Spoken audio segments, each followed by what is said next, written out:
Today, a lot of kids have hidden disabilities, or they might have a cognitive disability or a learning disability, maybe even a communication disability, in a ways that shows up because they can't express themselves on paper, but they could do it if they were given another way to express themselves, such as with art, if they could express themselves freely, if they could really demonstrate their abilities to show that they can do this and these are the feelings or whatever that they're having.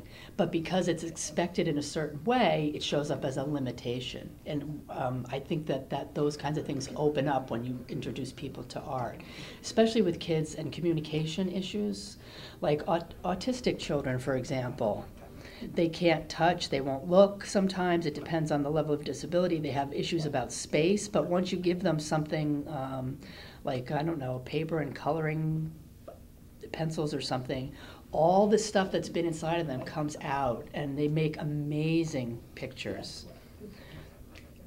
Same thing, I think, with kids who maybe they can hear but they can't communicate well, but they learn sign language so that they can express themselves and communicate in a better way through sign language. The same thing can happen in art.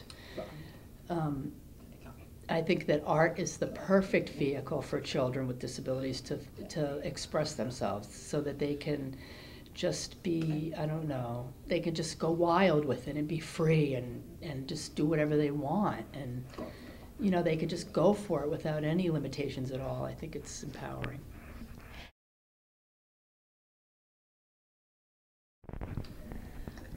We all share one common thing, right? We love and appreciate the value of art. Whether I made it, somebody else made it, I just appreciate looking at it, or I like to sculpt, whatever I like to do, we can all appreciate it. We can all get involved on some level. We could take workshops, we could take classes. We can all share. That could be the common thread. I think art brings people together in a neutral space. It's not about, you know, who's better or, you know, who's bad, or it's about sharing and exchanging and learning together and learning from each other.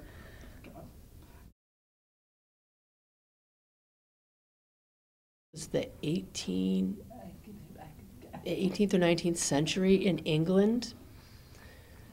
The poor homeless people who lived on the street would sit there with their cap in their hand and beg for money. That's where the term handicap. So you have the cap, you have the hand, you have the disability, now you're handy. That's where the word handicapped came from.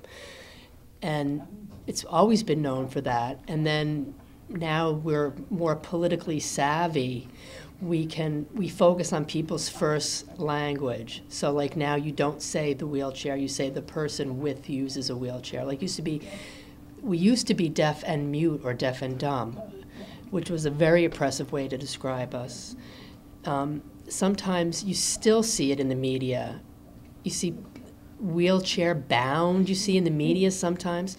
That person is not bound to that wheelchair. They are not stuck there. They could get in and out of it if they wanted to, maybe with help, but today's the 21st century and the media is still using these archaic, inappropriate words for what disabilities are.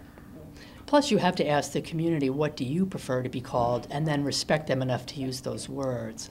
You know, the deaf community prefers you're either deaf or you're hard of hearing. We are not hearing impaired. The blind community,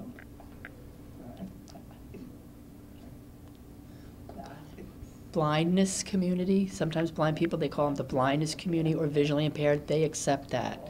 It's important to ask the people who are members of the community what they like to be.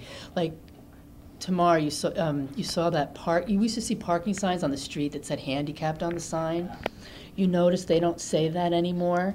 They say accessible parking now because we finally got the governments to change these signs from the old archaic terms to the modern politically correct terms.